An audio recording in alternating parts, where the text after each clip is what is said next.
No dobrze, więc teraz będziemy mogli wreszcie zacząć. Przepraszamy Was bardzo za opóźnienie. Właściwie to powinienem przejść na język angielski, ponieważ mamy też ludzi online i dzisiejsze prezentacje będą po angielsku.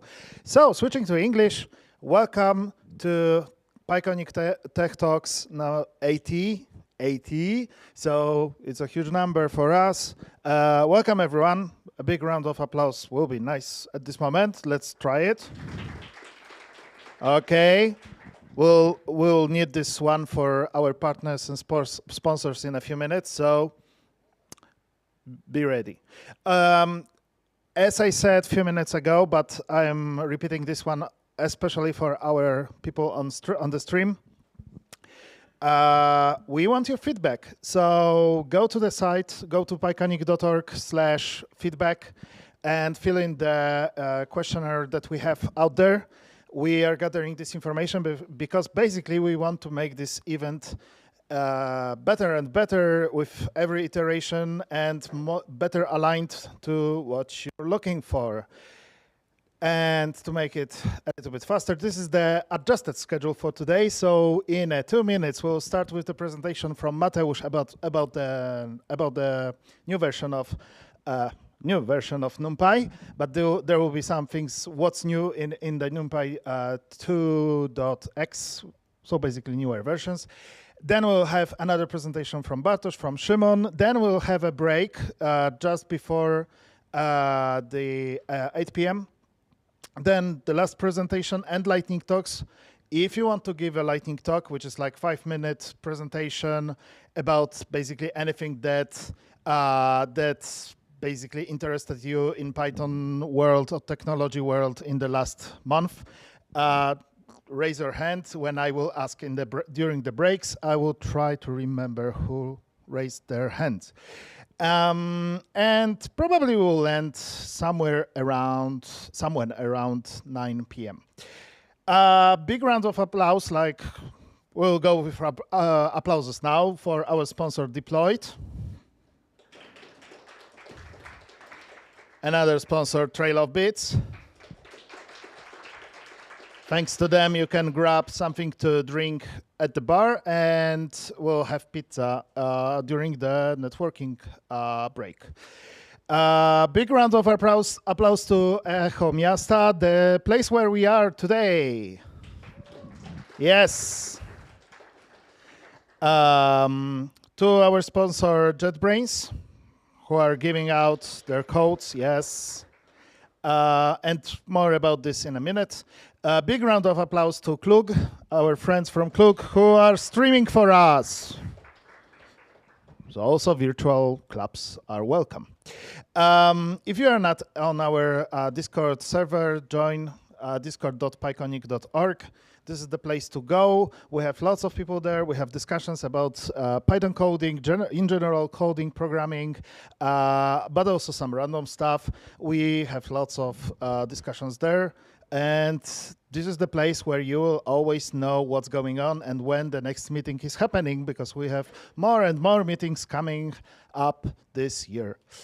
Then we'll have a competition, as always, competition to get JetBrains product license code, which we are giving away thanks to our sponsor JetBrains. So the competition is super easy. You go to the Discord. There's a channel called Pykonik 80, which is on the top of the list, so it's super easy to find. It's just underneath the ogłoszenia. And what you need to do is put something interesting, some news, something that you have learned recently that was super cool and you would like to share with others.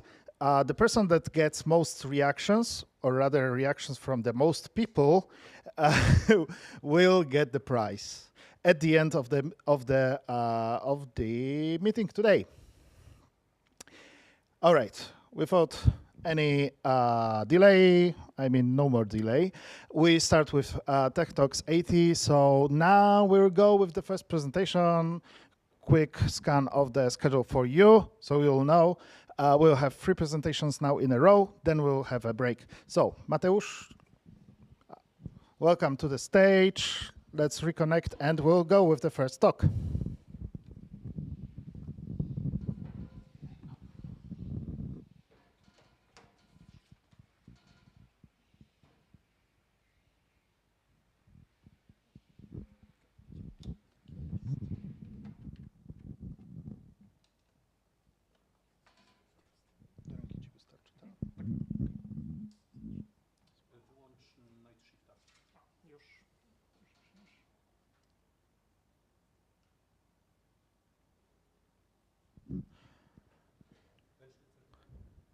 Tak, tak.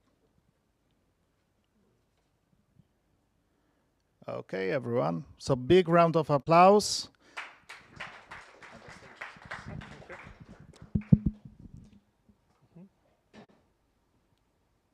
Okay, so hi everyone, I'm Mateusz. I'm software engineer from QuantSight, and today I would like to talk to you about NumPy 2.0 release, the overall revamp of the front end and also the back end that we have in C. So this will be some introductions to novelties in numerical computing that we have. So let's start. So just a brief introduction. In NumPy, you have ability to perform high-dimensional operations on arrays. It's a wide variety of functions, of fast Fourier transforms, statistical functions, and that's something that was implemented multiple times in different libraries. But NumPy is actually a backbone of multiple packages that we use on daily basis, especially in different scientific domains where it's easy to understand Python. And these tools are specific to their domains. They also develop it. So it's hard to imagine scientific Python or some scientific research without these libraries. But fortunately, there is also a competition. So you can also take some other libraries like TensorFlow or MLEX from Apple, or JAX or PyTorch, and perform pretty much the same with additional features like automatic differentiation. So there is an effort to make NumPy still relevant, up to date, and to make it still a standard how to build an API for numerical computing in Python. So for the motivation, the first major release of NumPy happened in 2006. So NumPy 2.0 came after almost 20 years later. So I guess it was a huge event and opportunity to ship as much breaking changes as possible. And we wanted to figure out how to make the API more ergonomic. There will be also something about the standardization, but that's a completely separate area that is also ongoing in Python and in NumPy specifically. So I was involved in 2 NEPs, so NumPy enhancement proposals. NumPy is governed by a community, so each time a major change is about to be introduced, first you raise a NEP, there is an ongoing discussion, and once it's approved, you can start working on it. 2 NEPs that I worked on, Python API cleanup for 2.0 and Array API standardization, so making NumPy adhere to a standard that I will describe in a moment. That's something that took quite a time, quite a few months. So the achievements, we managed to get a lot of cleaned up. I will show you in some examples shortly. The changes also included the impact. So whenever we removed something from the public API, we need to pay attention whether the downstream can adapt to it, so to avoid any huge breaks in compatibility, because each time a library needs to adapt, it takes time. Of course, it's mostly maintained by volunteers, so we had to avoid a situation where a library can't really upgrade to a newer version because there's no effort, or basically no people to work on it. So that was also something to take into consideration. So briefly about the standardization, so the second part of these efforts.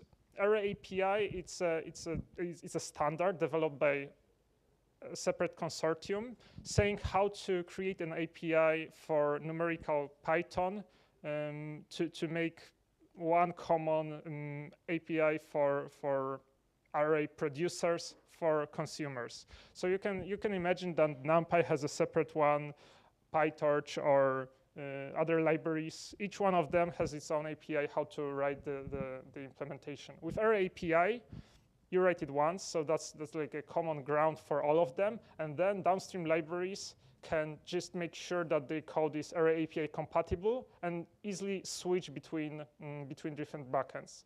As an example, I guess most of you or part of you are familiar with scikit-learn, the most popular library for for machine learning.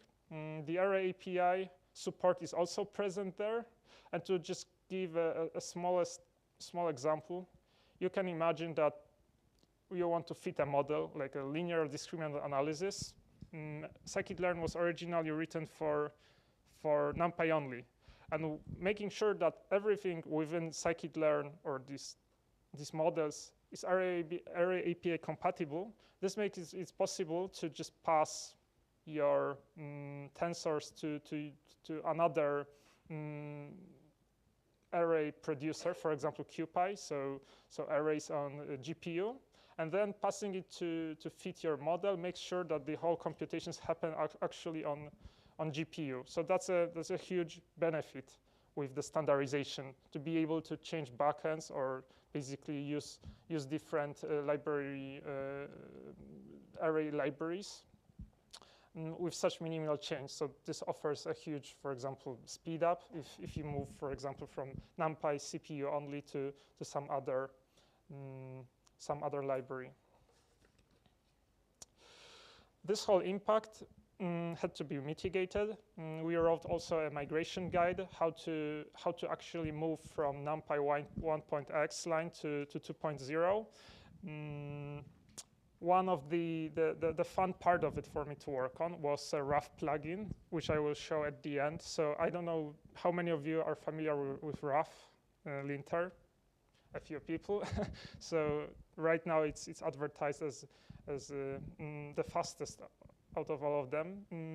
And the author of it, Charlie, was keen to accept a separate rule for linting just to update code base to NumPy 2.0. And I will show it in live shortly. So what were some technical challenges that we had to face? So in NumPy, as it has been developed over the 2 decades, you could find basically any function, any item placed in multiple forms. For example, infinity or det types. Each det type had a few aliases. So for readability or basically for ease of learning, we wanted to figure out which should actually stay and make them unique. So to, in a nutshell, be able to do one thing in exactly one way and make sure that NumPy doesn't expose anything that is built in Python itself. So for example, checking for subclasses or any modules that were actually just Python modules. And of course, we had 2 very pesky modules to figure out how to handle, core and lib. So core had to be renamed to underscore core to make sure it's actually private, so it's not part of a public API. And lib was a huge bucket of everything that you can imagine. So we wanted to figure out what's the purpose of lib in NumPy as well. You can see how we reduced the number of entries. Well, I think that's definitely an advantage by basically looking through what's in there. It's just easier to comprehend. We came up with recommended use of, or basically aliases for data types. So finally, instead of figuring out if you should use C-long float or C-double or C-long complex, we say, okay, there is a canonical name to use it. There's a C-like Python API if you're, for example, using NumPy for some C extension, and the underlying and actual C type that we use. So the current recommendation for canonical Python API is to use sized aliases, or again, you can use the C-like names. So I think it just were more readable with with one way of using a given data type. Another very challenging task for us was renaming the core module of Python, so of NumPy. So this name is actually placed in your C extension when you build with NumPy. So there is a separate thing of making sure which version you build with and which version you use for runtime. So for that purpose, the NumPy core is still there, only as an alias with a proper warning if you use it. And the other way around, we also have a guardrails to make sure that we fail only when we're sure that you don't have a proper NumPy installed. So the rough rule, that was, I think, the fun part of working on it, to write a separate rule in Rust for rough. So this contains most of the breaking changes or basically removals from the API, and something that we had to automate, because just searching for every alias, well, you can, I guess, automate it, but it still work.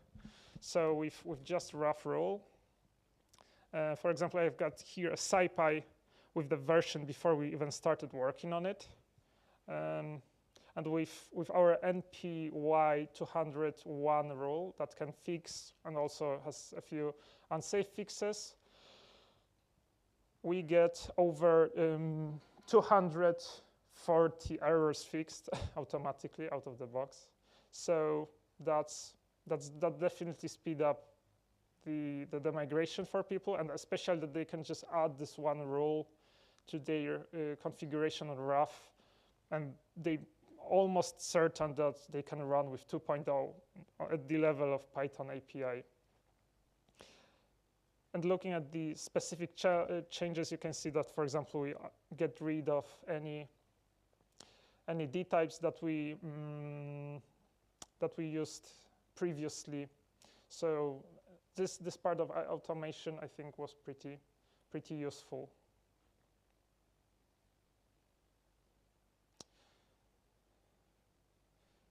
Okay, so that was all what I prepared.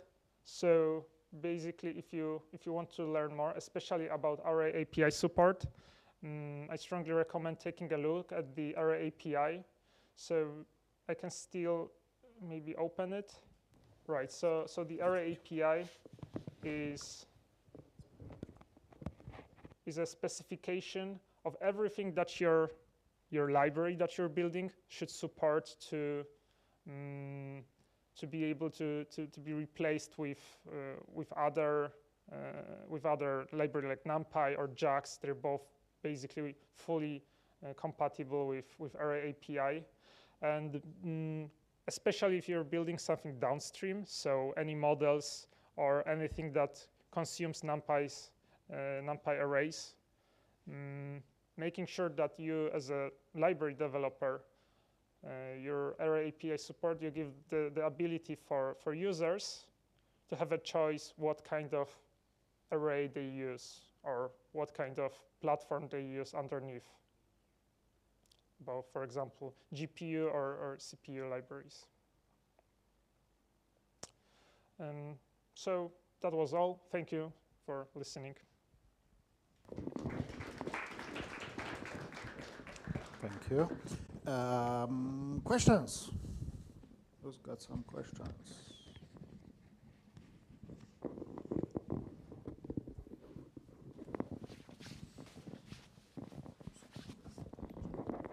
Maybe not exactly about the topic, but since you are so versed with NumPy, I'm kind of curious if there is a solution or some kind of proposal that would make easier for hinting NumPy array sizes, like type hints, because that's often a problem when working with NumPy or with machine learning, is that you are not sure which way should your array fit, or like how to organize the dimensions.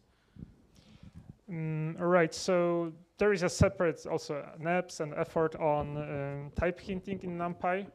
I'm not sure what's the extent of it, so how much you can actually type there, if it's just the cardinality of array or exact sizes. I'm not sure really, but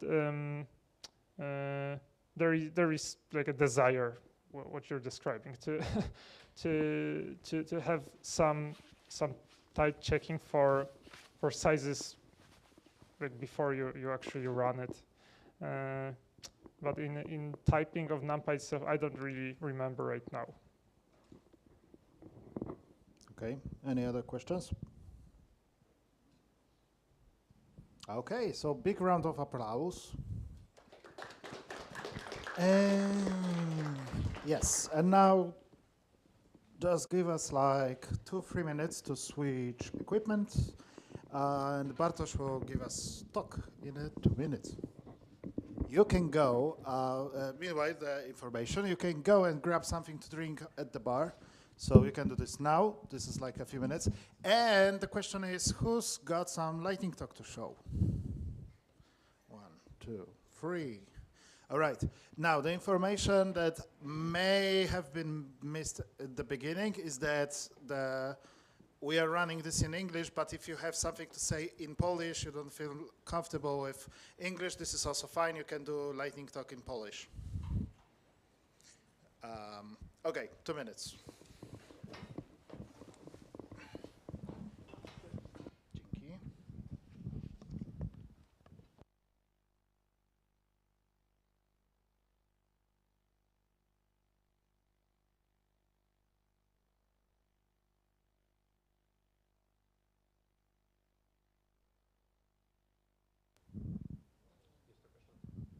Przed chwilą było czerwone.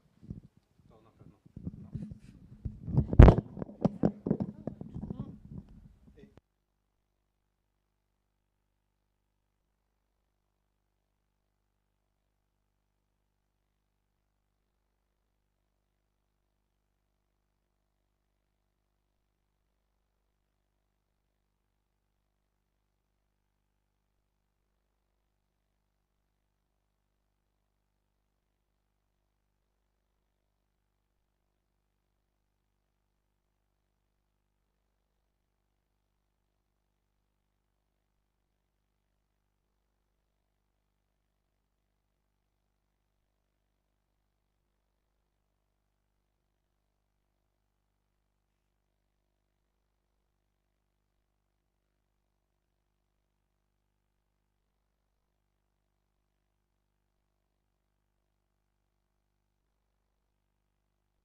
Okay.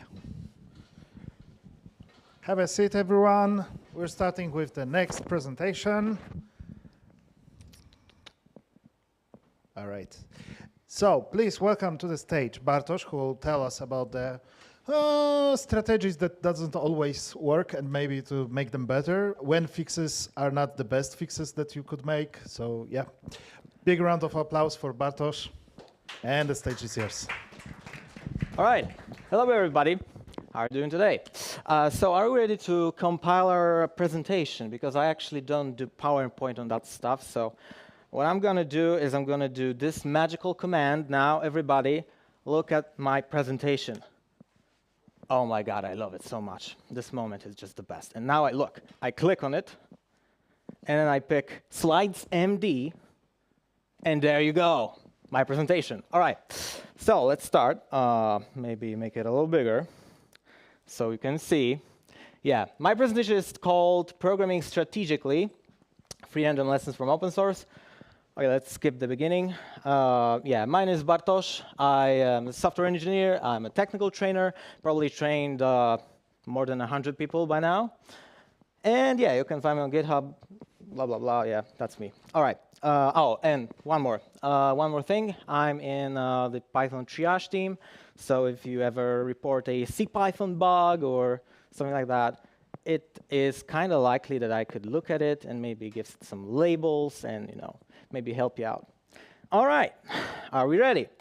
So I wanted to share with you a couple lessons that I learned from contributing to CPython and open source in general, because what I noticed is when I was starting, I really didn't get these things that well. I mean, those are things that kind of click in you at some point that you realize that they're actually like your core rules, your core values. But it's like when you contribute to a big project, you kind of go back to the basics and get yourself exposed to many different interesting things. Okay, let's skip theory. Lesson 1.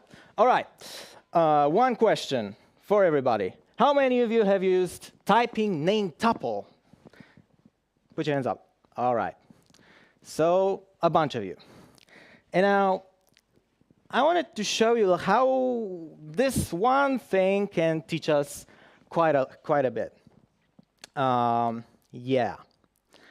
So, what I found when working with typing in tuples is I was trying to do some magic, and one thing that I did is, see, I have this class, let's say point, and now imagine that I do, I don't know, I want to make a custom wrapper. So maybe I don't like the wrapper of the point, like the wrapper that you get from, typically from a typing in tuple. So if I do cdx and then python-a type in tuple, maybe quiet. What we're going to do if I have point and I do x1, y2, this is the representation. It's pretty nice. Oh, I think you don't see it well. Maybe let's make it a little bigger. It should. Yeah. Maybe like this. Do you see it now? Or not quite? Maybe like that. Maybe we can do it like that. Maybe I'm going to hide that. Can you see it? All right, maybe try to go here. Oh, that's where you're gonna see it, like that. All right, now you should see it. See, right? So this is the representation of point. And what I wanted to do is I wanted to kind of follow this old style thing, where you have the less than and greater than signs around it.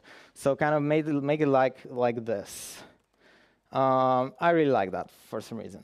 So what I did naturally is I wrote def wrapper, and then I kind of have this, and then maybe I could do this plus this plus this. All right, looks cool. I mean, kind of should work, maybe. I don't know. Let's see.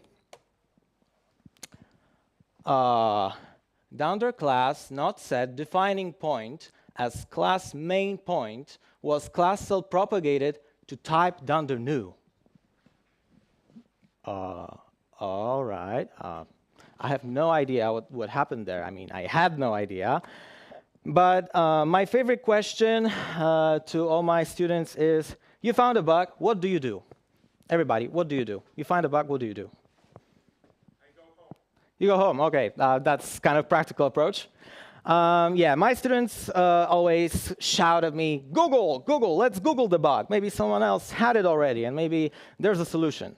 So turned out that, I Googled, and I found that this was reported 5 years ago, 6 by now. Dunder class not set in typing name tuple. Okay, cool. What else? Who reported that?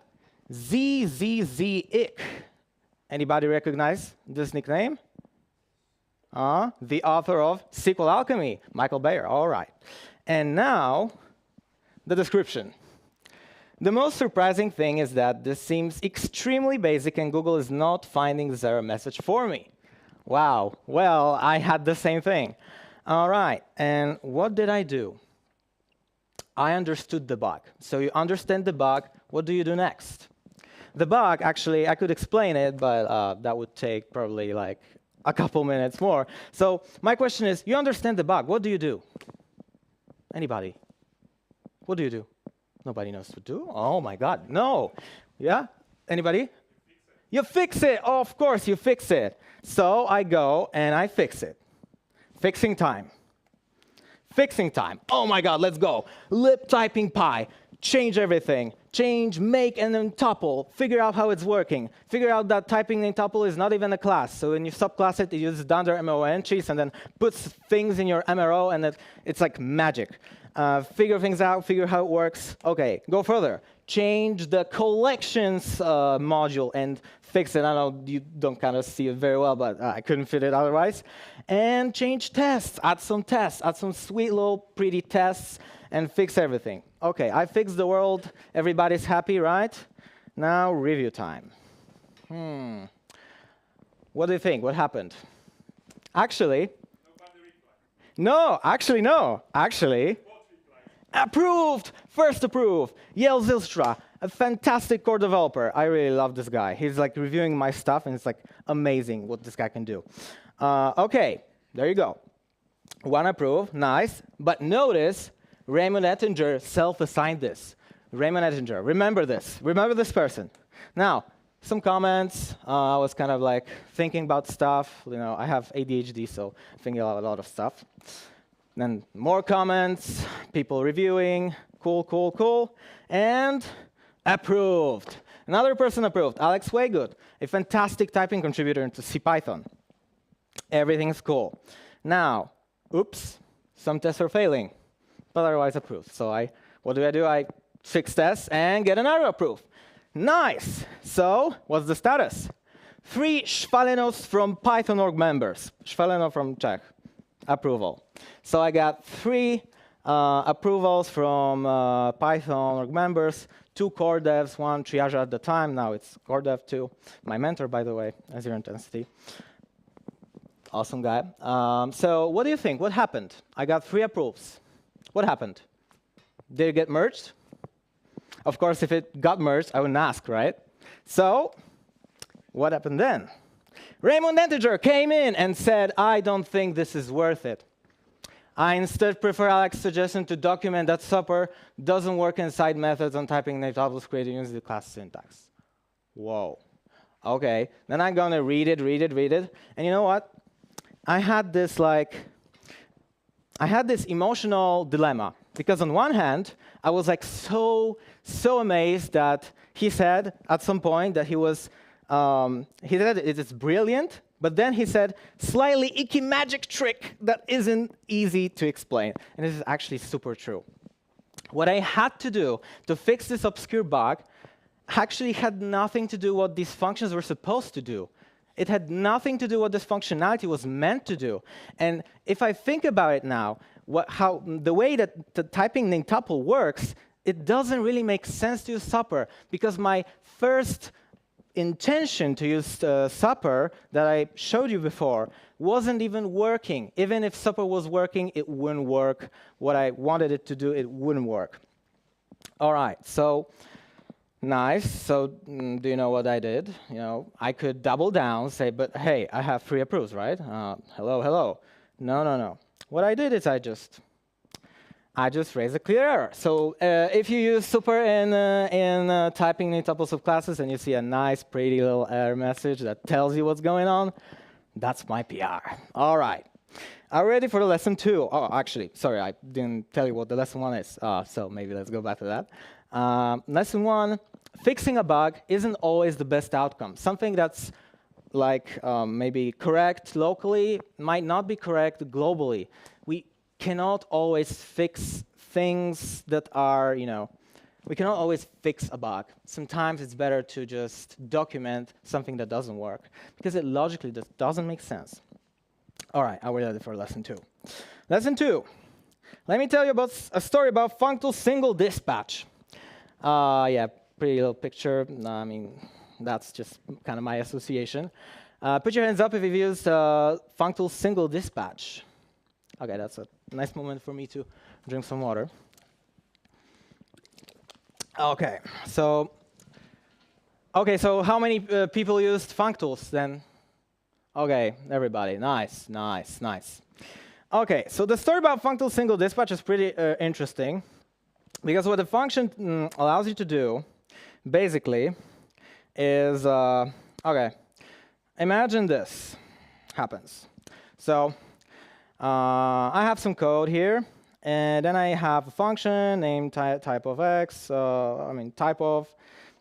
What it really does is I can have a function that's kind of a general. It's meant to work on many types, but I want to have kind of multiple implementations that are designated for particular types. So I want to, let's say, invoke a specific function for floats. That's why I do type of float. Now, when I call type of with a float as the first argument, so this x is actually float, it jumps immediately into type of float. It skips this and jumps immediately here. Why? Because when I had type of, I decorated with single dispatch, and then the function got an attribute, register, which is a decorator that lets me register new functions that are meant for particular types. So that's kind of how it works. I think it's not very hard. Oh, actually, there's a mistake here. And yeah, pretty cool. So probably if you've ever used it, you haven't really run into any errors. OK, so people who used it, have you ever run into any problems using functional single dispatch? Anybody? Any problems? No, I don't see any hands up. You know why? Because it's using the correct heuristics. And I will show you now how flawed this thing is. This is like very, very popular function. So now, bear with me. Let's say I do blah, blah, blah, blah, blah, blah, blah, type of, I don't know, complex. Now, I do, I don't know, x is complex, but let me add just another one argument. Maybe y is going to be a string, and then a string. All right, return complex. So logically, it should dispatch by complex. So when I register that, it should be registered complex, and then I pass a complex into type of, it should tell me complex, right? Okay, let's see. Let's see then. Let me go out of here, and then functional single dispatch. All right, type of, how do I make a complex? 5J. Ooh, base. Why base, though? Should work, though, right? Now, look at what I'm going to do now. I'm going to remove this thing now. And then I'm going to rerun the REPL. And I'm going to do it again. OK, let me pass the missing argument. No, 6. Magically, it works. I removed one character in the signature. You know why? I'll show you why, but in a moment. Now, another case. Let's say I do a type of complex, and then, I don't know, maybe only annotate, maybe not annotate this. Let me just annotate this. Why not? OK. Now rerun that. Oh, maybe, I don't know, maybe let's not annotate anything, just say it returns a string. So technically, it shouldn't register at all, right? Because we don't know what the type annotation should be. Now, you guessed it, what's going to happen? When I rerun that, if I do now type of any string, it will tell me, oh, actually, I didn't pass the argument. I don't know, let's say 1.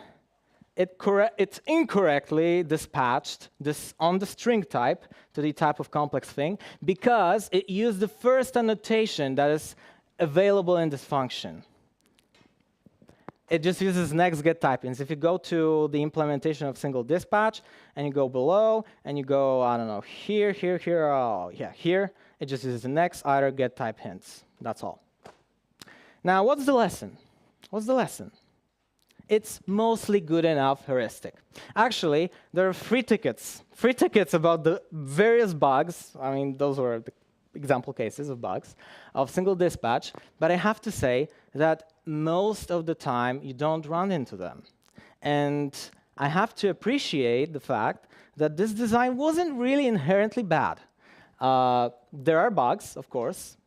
But what we can learn here is if we pick the correct heuristics, we're mostly fine. We're mostly fine because this is easy to work around. Just annotate the right thing at the right moment. All right. So start with what your software is for. Edge cases can wait. That's my take. Of course, yeah, I know this is a hot take. I know, blah, blah, blah. We'll come back to that. OK. Oh, and here's a picture, another one. This thing wasn't solved in like 10 years. This is actually on my radar. It was reported by Carl Mayer, also fantastic person. And I kind of want to fix it, but it's such a rare case that you're probably never going to run into that. OK, lesson number 3. Are we ready? Lesson number 3. What's that? Wait, I need to kind of now recall what my presentation contained in this slide because we ran so fast. OK, I think I remember now. Can you tell me what is wrong in this code? Anybody? What's wrong? Any idea? Of course, OS is already imported, and I don't know, code is already defined. So we have a correct code in that. What's wrong with this? Oh yeah, it took me a while to spot that. I have to debug this for like hours. Oh my God, I hated that. Anybody? It's actually so simple. What's something that you kind of don't do often? Maybe that will help. There's something here that's not really an often practice. If you, of course, remember that, it's not binary mode, it's text mode. So there's some magic behind everything. Anybody? Any ideas? OK, let me tell you. This. OS line sep. We had this thing merged in our test suite, and I just blindly copied it from the test to test the async REPL. I was fixing bugs in the async REPL. And I was writing a test, and I was like, OK, OS line sep. OK, I'm going to copy that, because this person already did this thing. OK, I'm just going to copy the code and use the same thing. Oh, I didn't know you have to use OS line sep when you write files. OK, let me copy that. And then I ended up debugging why tracebacks displaying correct lines only on Windows. Anybody know why? Yeah, why? Anybody? Oh, yeah, exactly, because OS line sep is on Windows /r/n, which is carriage return and then line feed. On Linux, it will be line feed. But on Windows, it's this carriage return line feed. And now, if you do this, what's going to happen is the open function, never mind.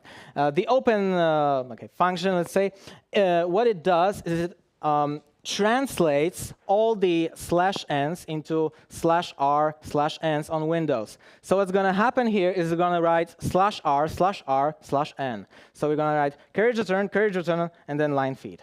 And this messes up tracebacks completely. I had to debug this. Oh my God. I kind of convinced the maintainer of async.io to merge the fix, although, in general, we don't want to mess with old tests, old code that was already merged. All right. So the lesson here, everybody lies. Anybody here watched Dr. House, by the way? Nobody? Oh, no. OK, one person. Great, I love you. So yeah, everybody lies. That was one of the nice quotes of Dr. House. Verify stuff. The key takeaway is always do an extra grep, always do an extra check. Before you say anything is factual, true, and in no way anything's going to go wrong, just verify it. Verify it. Always verify it. Because keeping invariants in your code base is not easy. The reason why we have to program logic, we have to solve problems, is because we don't have a language that we can express all the invariants in, and we have to manually keep invariants in our code base. That's what we are hired for. All right. So wrapping it up, 3 lessons from open source, from CPython. 1, not all bugs should be fixed, but that doesn't mean we shouldn't fix bugs. And doesn't mean we should write buggy code. We should start by optimizing for happy path. Second thing is I forgot already. Yeah, so you remember, right? Yeah. Anyway, no, second thing is just optimize for happy path to kind of merge these things. So always start with what your intention is. And the third thing, everybody lies, is just kind of a funny way to say that it's just good to verify everything, because when I do stuff, sometimes people tell me, hey, you should have used this and that because it's more optimal. And then I check, then I benchmark it. Okay, it just makes like no difference at all. All right, so people are more important than correctness. Don't let edge cases define your design. Unless it's about security. You don't really want to assume best intentions about security. So actually handle all the edge cases when it comes to text processing from users that are not trusted. Actually, this is very important. So there are always exceptions to rules. And in general, everything depends. Everything depends. And the rule of thumb is to always think about the person on the other side. That's what I learned. Always think about the person on the other side. Will it be useful? Will what I do be useful? Will formatting the entire standard library be useful? No, it won't be. Nobody will benefit from that.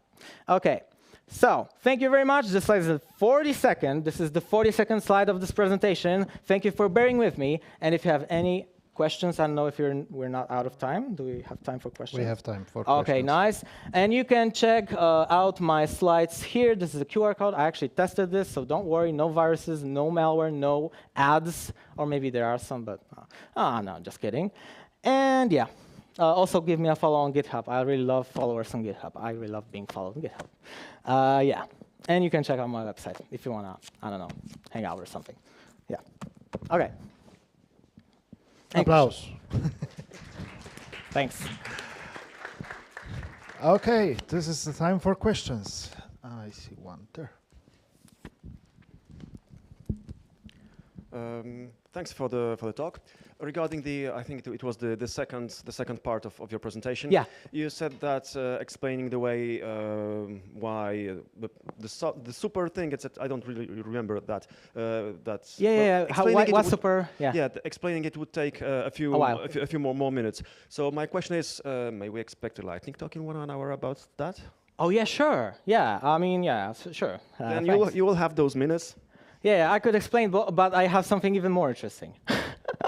Yeah, we'll see. ¿Por qué no los dos? Yeah. All right, any other questions?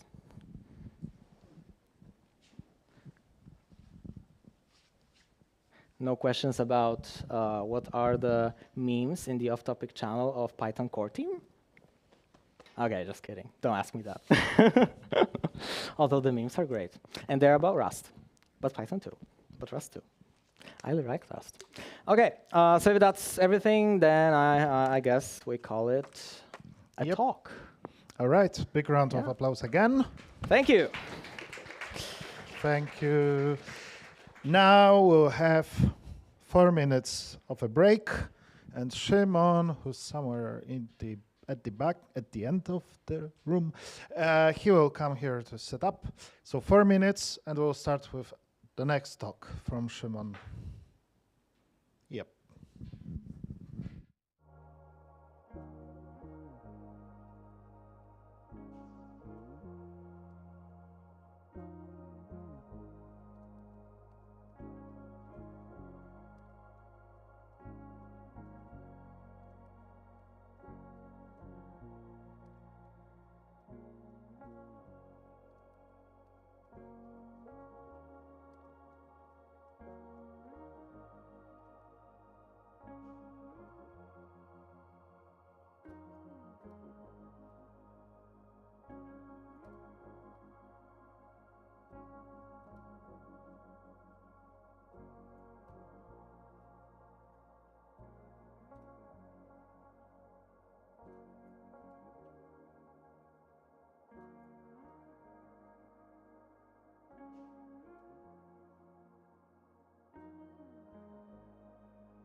All right.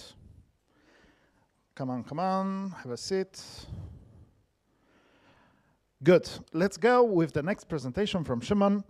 This one will be on some database, I guess, called PostgreSQL, and some mystery. Big round of applause for Szymon.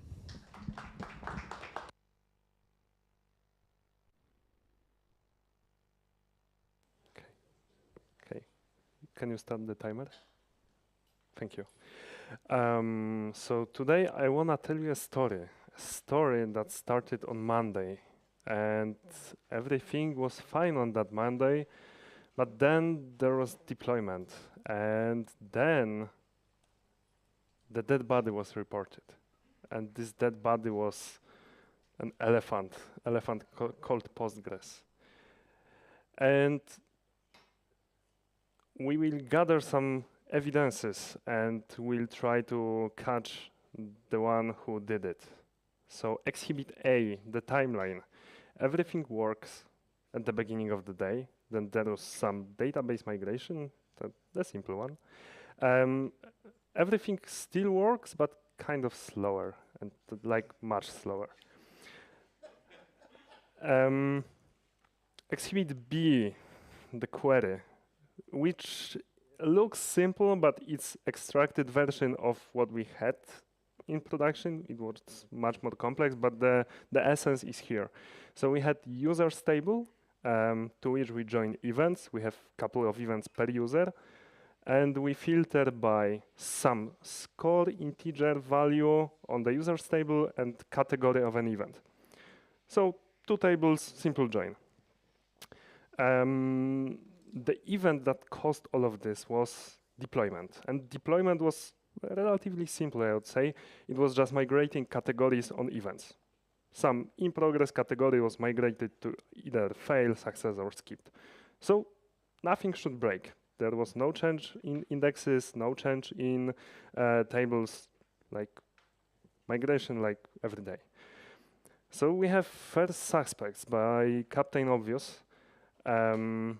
You don't have indexes. That's probably the most obvious ones.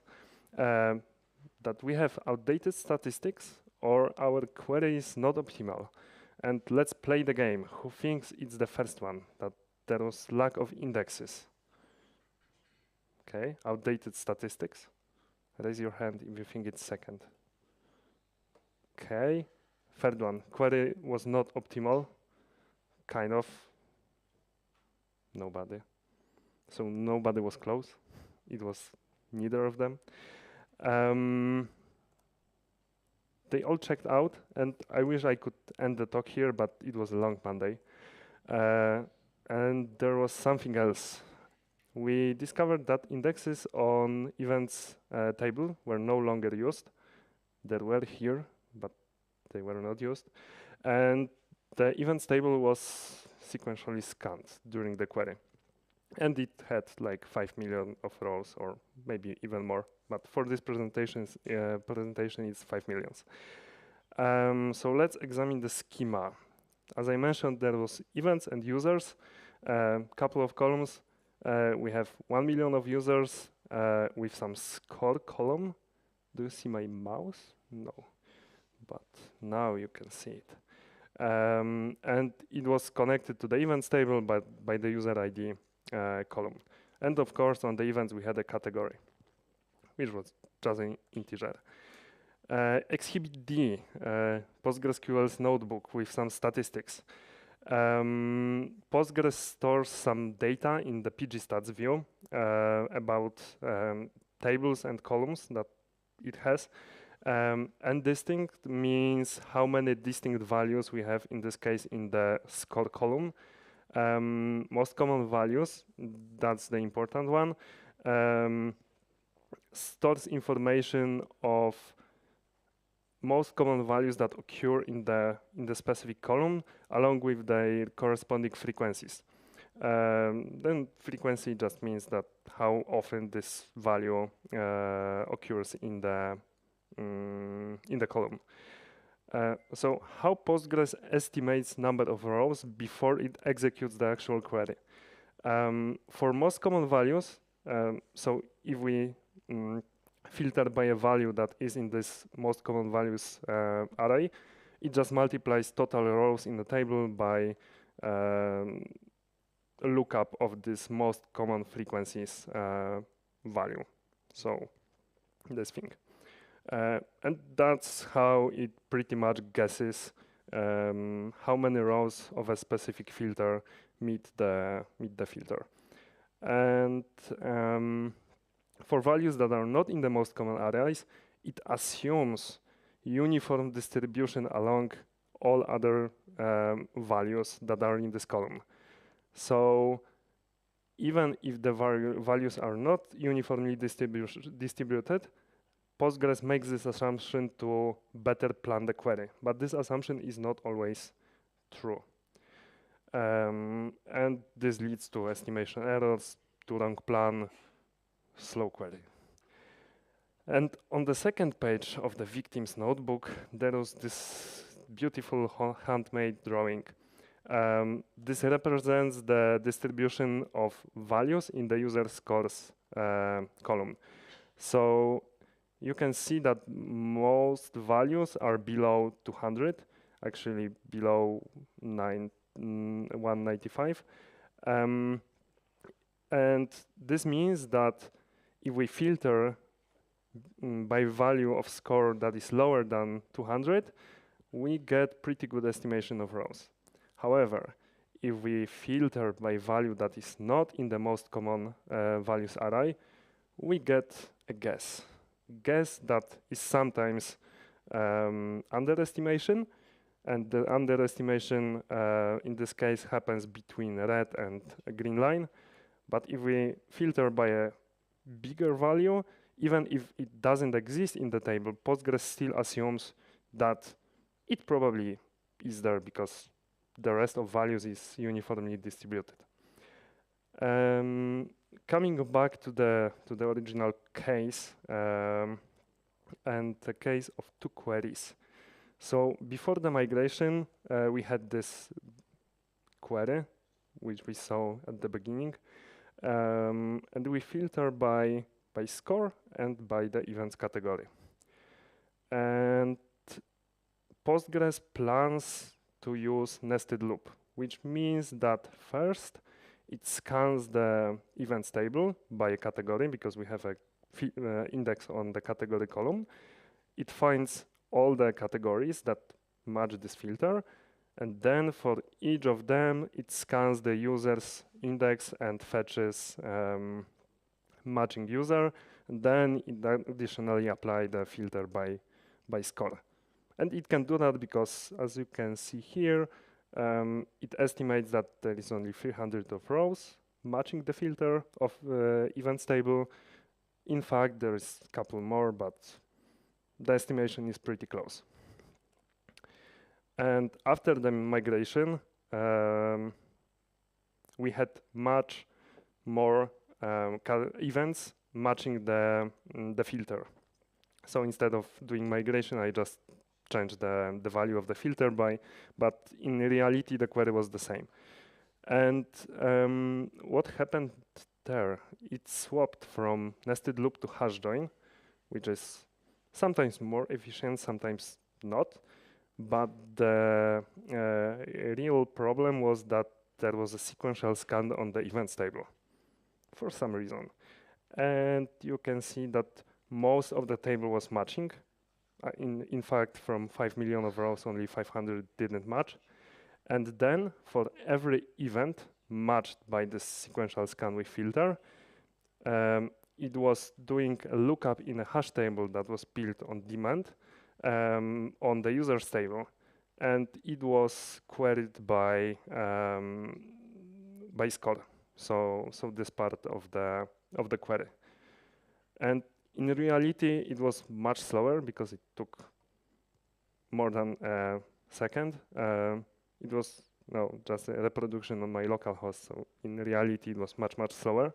But the key thing to mention is that it swapped from index scan to sequential scans. So to recap, we had a query A, which represents the state before the data migration that was using nested loops with index scan, so 2 for loops and probing the index. And then we had a query B after the migration that was using hash join with sequential scan on the events table. And this is important fact. It was events table. And this brings us to the real question: why Planner switched from index scans to sequential scan? And the real problem was that it was overestimating number of users that were matching the query. So this is basically the same filter that you saw in the query A and query B, and you can see that it estimated 7,000, but in reality it was 5,000. It may look like not much, but because it assumed uniformly distributed data, and we saw that we have this heavy-tailed distribution, it's actually 29% of error, and it was enough to calculate that the sequential scan on events will be faster, and that's why it switched. And temporary solution was to disable sequential scans. And you may laugh, but at least when you do it in PSQL session, you disable, you are, in other way, you are not disabling sequential scans, you are encouraging Postgres to use indexes. And it showed us that actually when we disable kind of sequential scans, the query is back to be fast. And this means that with our indexes, there is everything right. So for some reason, Postgres chooses an optimal plan. And in the fact, the query is then slower. And the true fix for that was to increase the number of most common values that Postgres stores per column. And thanks to this, it was able to have a better estimation of values that are not in this most common values array.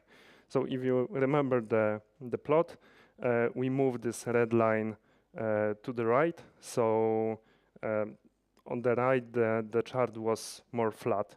And because of that, the estimation was a bit better, because it was still not accurate fully, because it was still estimation, and estimation are always wrong. And because Postgres could track more common values, it had the queries that would affect values of scores higher than 200 would also be more precise, because we also track then the frequencies of their occurrences. So we had in reality we had a better estimation, and it was enough for Postgres to switch to nested loop and indexes scan back again because of this small change. Case closed. After a long Monday. So nested yeah, so few tips how to avoid such a crime in the future. So basically lessons learned after the incident. After major migrations of data, run reanalyze on the table, because then you ensure that Postgres has up-to-date statistics. It wasn't the case in our scenario, because we had up-to-date statistics, they were just inaccurate. You can set appropriate statistics targets, which was our solution for skewed columns, this heavy tail distribution of values, and large tables, because the bigger the table is, the less accurate statistics are. And also something not mentioned before, you may want to create something called extended statistics, which is basically statistic that correlates to columns. The most obvious example, I think, is column country and city. So if you filter by country and city, you naturally can correlate one to another, and Postgres can track that for you. And also you can check if your indexes are actually used. I showed you the table in the beginning with pgstats.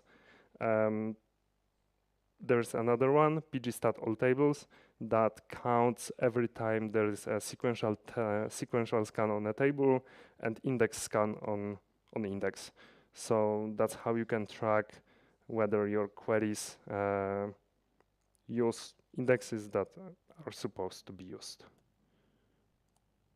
That would be all. Thank you.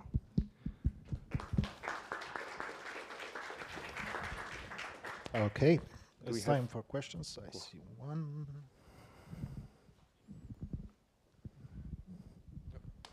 Thank you. Yeah, actually I have two questions. The first one, did you run just analyze or vacuum analyze after the data migration? Both, because these are tips that you find when you Google at the top of results, basically. So vacuum and vacuum analyze were run like these were the most obvious solutions. So yeah, we did that, and it didn't help.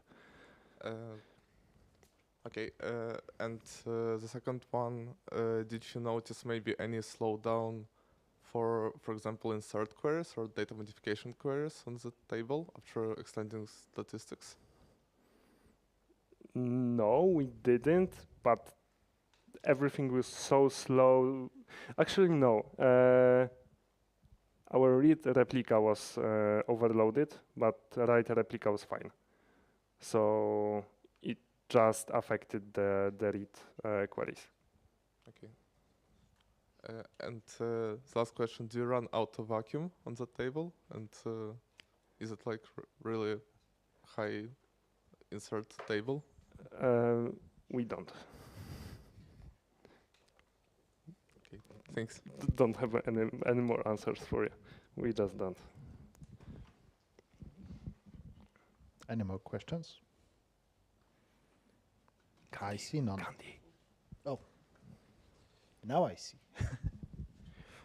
Just a quick one. How did you come up with this number of statistics 500?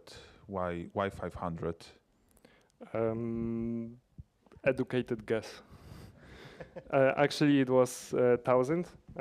In my case, in case of this demo, I set it to 500 because if I set it to 1,000, then all the values in the I have only 900 distinct values.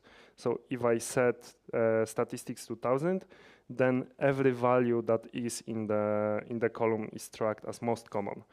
So it's actually not bad.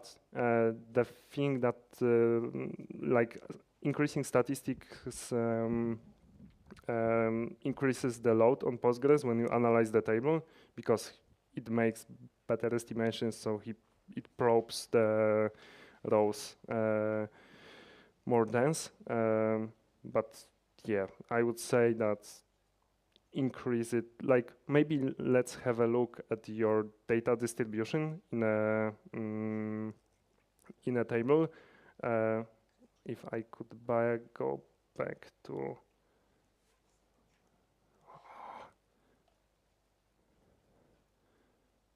yeah, so it's basically finding the place so you can have all the most common values on the left of this red line here. So it doesn't matter if you set it too high. I would set it just in place. So it's accurate enough. Thanks. Thank you for the talk. I wanted to ask, could you please show us again the key takeaways, the summary of the talk? I mean, those were just tips, right? Yeah, here. Yeah, how to avoid such crime, yeah. And Yeah, like let's expand that one. Okay. Oh yeah. Yeah, it's synced. So these things, reanalyze, set appropriate targets, understand your columns, check if indexes. I have a question because like the nature of software is that when you fix a major problem, you kind of want to set up a guardrail or some kind of a regression test that would signal to you, or maybe not fix, maybe not error out, but like signal to you somehow that something went wrong. And have you employed any sort of diagnostic or tool to detect this fallacy? Do you have any ideas if it's possible? Yes, actually we have at least two. One is to track when was the table last analyzed. So basically in Grafana we see the plot because there is auto-analyze in Postgres. It's supposed to run often enough, but if it doesn't, we will get alert. And the second thing is the last point, so pgstat all tables. We started to measure how many sequential scans we have on tables. Nice. So if we have spike, we know that something is wrong on this specific table. That's quite cool. That sounds like it could prevent any further returns of the devil, of the dead body. Yeah. Thank you very much. Okay. I guess that's all. So big round of applause again. And now in 2 minutes, literally 2 minutes, we'll go with another presentation. And then we'll go directly to lightning talks. Who wants to do the lightning talk again? Bartosz. Who else? I see Artur. Okay, and I know Disconnected has something too. Okay.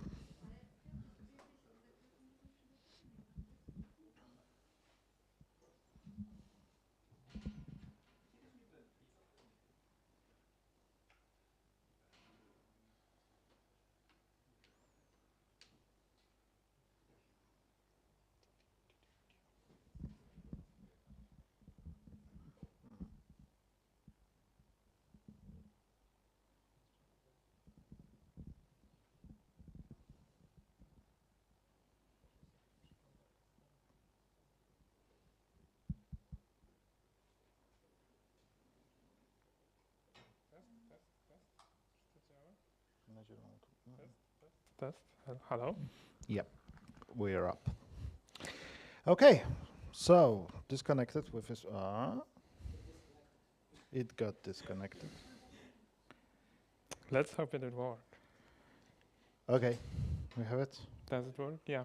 We have it. Okay, so big round of applause for Disconnected, and his talk is up next. So welcome everybody, I'm Disconnected, and I'm going to talk about some kind of DNS stuff with Docker. And this is basically an unintended solution to a challenge from a CTF. Well, probably most of you know about me, but I'm basically working at the sponsor of ours, which is Trail of Bits. I do security stuff, so basically looking for vulnerabilities in software and helping fix them. I also play CTFs, which are capture the flag competitions. Those are like security-related competitions. And I also have a project that I maintain on GitHub. This is something we will skip, never mind. But yeah, there was this CTF at the end of 2025 at XP. We scored 18th place there. You may not see it, but we are on the last item here on the screenshot as Just Cut the Fish team. But anyway. There was this Folly challenge, and it had only 2 solutions. It was estimated to be medium difficulty. It was like MISC category challenge, so you don't really know what it is exactly. The description says like some kind of description for the Folly word meaning, like lack of good sense or normal prudence and then foresight, whatever. But basically in the challenge you got like an archive with the sources of the challenge, and the challenge is actually exposed somewhere in the internet. In this case, you could actually create like your own instance of the whole challenge. So each team had their own instance of the whole setup. And the setup looked like that. There were actually 3 services in the whole challenge. There was proxy, there was backend, and admin. And you basically hit the proxy service. This was not Nginx or like any standard proxy. It was like a proxy written in C++. We will not go through this code. We'll only see some kind of pseudocode of it. But you basically hit the proxy, and then you can hit the backend or the admin. And the way all this was set up is that there was like a Docker compose where it specified services. So for example, the admin service, it had its own internal admin network, as you can see here in the YAML of Docker compose. For the backend, it's the same story. It also had like its own network internal backend. So basically, the admin or backend do not have internet access. They only have those special internal networks. And there is proxy, which have 3 networks. It has the default one, which is the internet access. It actually exposes also the port 80, so it has it's exposed on the internet, and it can talk to backend or admin, right? So this is the setup we have seen previously. And the proxy code, this is the pseudocode for the proxy, because obviously it's a C++ garbage based on some Facebook framework for networking. So it looked more or less like this. It got the HTTP request as a 0 copy buffer, whatever that means, if that's possible. And it got a HTTP request, and then if the domain you want to target, like connect to, is admin, it will check for authorization. If you don't know how to authorize, you get an error. Otherwise, it will just forward to upstream. Actually, it only worked with the domain admin and backend, nothing else in this case. But basically, it forwarded your request to one of those services, right? So you could either talk to backend or admin. And what you had to do is you had to get the flag from the admin service. The admin service was basically a very easy, I can probably show it here. It's actually like a very easy Nginx container, which only has like a super simple Nginx configuration, which has, well, it actually serves files here. Oh, I cannot increase the font size. It serves the files on the SRV directory, and the flag is there. It's a dummy here in the challenge files. So it just serves files. It doesn't have any authorization or anything. So if you can call it, if you can just connect to it, then you can get the flag and solve the challenge. But well, you don't know the authorization, because the authorization is set up in such a way that, oh my God, so many files, that basically there is some password you need to know upfront for the admin account, which you do not know. So you could try to crack the password, but it wasn't possible. But anyway, we do not know how to authenticate with the admin. Now, the backend service was some Python code, which allowed us to basically execute any code within the container. So we can call backend, and we can basically spawn our reverse shell, I mean some kind of bash there, and execute any commands there. So the question is how to live and how to solve it. And well, any idea for the intended solution for this challenge based on this code here? Or any solution, actually. So you see this 0 copy buffer at the first line, right? This most likely means something. And in practice, a 0 copy buffer is kind of well, it's not exactly itself a Linux kernel feature, but there is a Linux kernel feature that allows you to have a buffer, some kind of like memory region, that will not be copied when you are doing networking on, for example, the same machine between 2 different processes. So in this case, for example, if proxy would get a request, for example, from the backend itself, so backend is sending an HTTP request to proxy because it can do so. The backend can connect to proxy as well. This data that is being sent, it may not be copied at all between the processes and between the kernel. It may just be passed as a shared memory buffer between the 2 processes. So if it's a shared memory buffer, this more or less means that the memory and the underlying memory can change in between 2 different reads of this memory. So in this case, when you can see this HTTP body domain equals admin, so this is one read of the memory for the domain, and then you have another memory read at the bottom when you're actually forwarding the connection.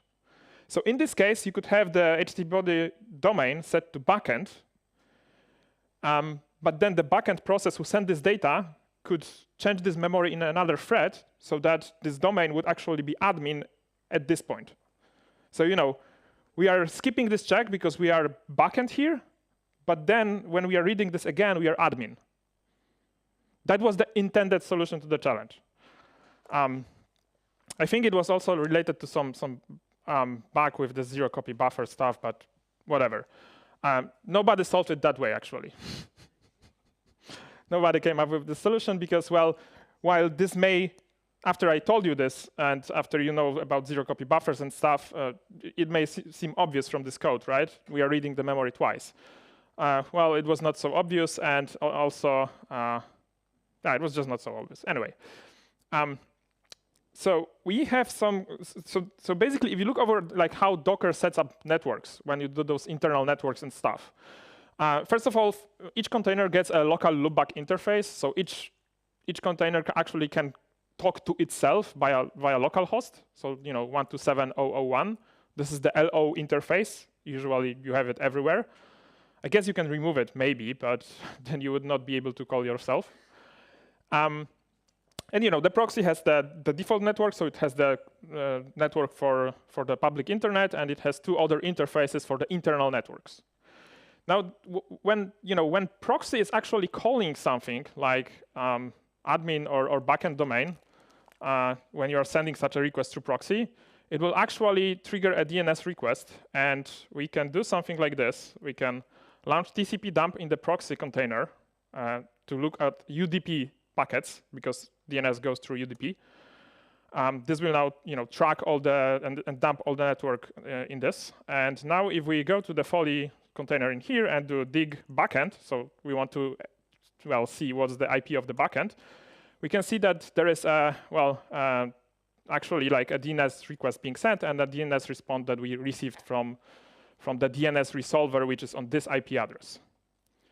So here we, our machine, our container will send a DNS request over UDP, of course, to the DNS resolver, and then the DNS resolver is resolving it, and then it's sending back the response. It's all UDP. If you think about it, UDP is connectionless. There is no connection. You send a request, and at some point, some response is being sent to you. There's no TCP handshake. This is not TCP. So how do you know that the response that you got is actually the one that you intended to receive? Anyone? Well, DNS has two things. It has a request ID, which I believe is this one. This is 2 bytes to basically know, to kind of identify your DNS request and the DNS response that you are getting. And the second thing is some kind of source port. So you are sending it from some kind of UDP port, which is this one here, and you expect to receive it on this port. If we retry this again, dig backend, we can see that the source port has changed here, and also the DNS request ID has changed as well. So this is 2 bytes, and this is like, I think, 15 bits, because it's not the whole 2 bytes of a port, it's just upper from the 32K. So it's from 32K to 64K.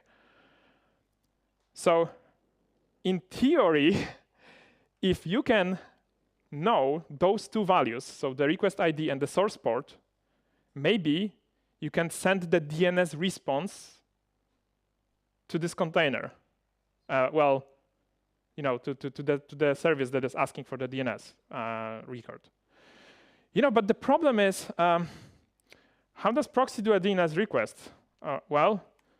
It asks the local loopback interface. So we are not executing any code within proxy, because even if we did so, we would probably just call admin. We are just executing code in backend. So the question is, there is some kind of TLDR over how DNS works. I'm not going to go through it. But anyway, because it's not that important. So typically, proxy sends a DNS request over local loopback. It eventually gets a response that it resolves to an IP address, so the process knows where to connect to. But what if the backend would send a DNS response to the proxy container? Well, it will send it over its ETH0 interface, which will go over the internal backend network, right? So if the internal backend network, if we go over, for example, fully backend one container with bash and look over its IP address, it's within this IP address range you can see here. Oh, you cannot really see it, but it's 172.30.02, right? This is not really 127 something something, which corresponds to local loopback, right? I mean, of course, the container has also the local loopback itself here, but it's a different network. You can still send a request on this network with an IP address of 127.00 something on this interface, and it can actually reach here. And the question is, what will the kernel do? Will it drop the packet or not? What do you think? Anyone? Should it drop the packet? Who thinks it should drop the packet? I think it should drop the packet because if you send a packet from ETH0 that has 172 network to ETH1 on proxy, which has, well, it has the same network, but it's basically the IP address that you target, which is 127.0.0.1, is not within this network. So the kernel should be like, hey, what the fuck are you doing? Just drop this packet. Because why would this interface care about it? But in practice, whether it will actually forward it and like proceed to understand it within this whole network setup here depends on some configuration of the Linux kernel. So you may set up your kernel that it will be blocked, or you may set up your kernel that it will not be. And well, in this case, in this challenge, they had it set up so that you could actually send the DNS request from backend to proxy, and then proxy would get this response and like interpret it as if it would come from the local loopback interface, which is kind of retarded, but yeah.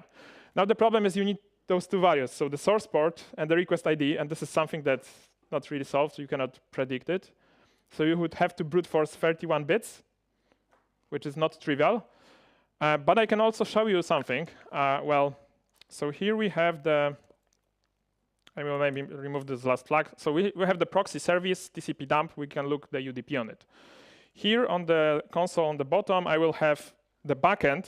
You don't see it, but there is the Docker exec for backend to execute a script, Python script in it, that will basically send a DNS response to the proxy service through the interface of the backend, right? So this is the situation I told you that we can do. And you can see here that, well, the proxy container received a packet on ETH0 interface, it's called ETH01, which has this source IP. So like it seems that it comes from the DNS resolver, and it seems that it targets the source IP this one and the request ID this one, and that it wants to resolve the IP that was requested to this IP, which is IP of the admin service. So if we would send like multiple requests so that the Foley proxy would actually hit this source IP and this request ID, then it would actually get this response and interpret it. And I actually tested it in some case whether it actually would do it, and it did so, which was not trivial, but I cannot reproduce it in here right now. But another interesting point is we can also do TCP dump on our host. So like, how does this look from the host point? Because we looked at the container, but if we look over the host, I hope that nobody will send any UDP request here. But basically, if we send a DNS request from one container to another, we can see that the host is actually receiving and sending it over some virtual interfaces, virtual network interfaces. Because, well, if you think about it, how all this Docker setup and stuff must work is that you have some network bridges, some virtual interfaces, some interfaces within the containers, and there are more stuff coming. But basically, the host needs to reroute those packets eventually to the container. Like it needs to get it from the container and reroute it further. So if you set up your kernel to block it, you would not see this second one here. You would only see that something was sent, but it was kind of dropped. Yeah, and the configuration for it is this one: net bridge nfcall IP tables, which supposedly it controls whether or not packets traversing the bridge are sent to IP tables for processing. IP tables is the firewall rules on your system. There's also NF tables, but whatever. And like when we were solving this challenge, and I figured out that it works on my local host, my friends were like, "Oh, it doesn't work in my setup." I was like, "Well, let's debug it, right?" And we tested it on our VPS. It didn't work on our VPS, and I was like, "Why it doesn't work?" And I looked over some kind of sysctl, so those parameters for Linux kernel that you can change in runtime and stuff. And I found that if you change this one, it's starting to work. So yeah. And that was basically it. Any questions for this thing? And by the way, so this was some kind of DNS poisoning attack that you could do. So this may still be a thing. Of course, if you're using something like DNSSEC or I think DNS over HTTPS, it's probably not possible. So kind of like a more secure DNS. And I have no idea how that works in some Kubernetes setups or clouds and so on, but I guess that would be very interesting. Because, I guess you would never expect that you could do a case like that. You isolated networks, but it's not exactly isolated, right? Yeah, thank you for the talk. One question from me is, what's the default value of the setting? Well, it depends on the distro you're using. Okay. Like my distro doesn't have the sysctl at all. Oh yeah. It seems that server distros have this sysctl. So I don't know.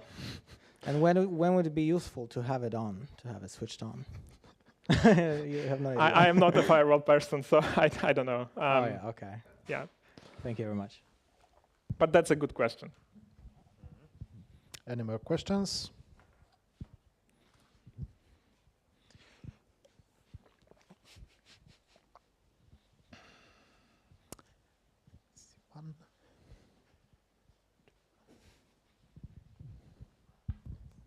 Shouldn't Docker be caching those DNS requests, for example, to make it more performant?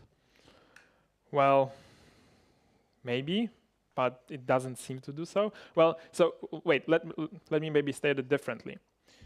Should the Docker, because well, we are calling this IP address, which is the DNS resolver that Docker hosts within the container. Well, it's not within the container; it's probably somehow outside, but it's a DNS resolver by Docker, or somehow set up by Docker. I didn't really investigate which process is actually getting the DNS records. Requests. But the point is, so this DNS resolver, it may cache stuff. But if you think about it, you are doing the UDP request from a process like the Foley proxy. So this asks for the DNS record to the DNS resolver, and you may also spoof. You are actually spoofing the response from the DNS resolver to Foley. So the Foley process itself doesn't cache it. So if you do something like get host by name in glibc in your C code, or if you do an HTTP request in Python, it will do get host by name. So it wants to get IP address for the domain. So it will always ask some DNS resolver. It doesn't ask. It seems it doesn't cache it by itself. It asks the DNS resolver, which may be local, and then the local DNS resolver may cache it. Yeah.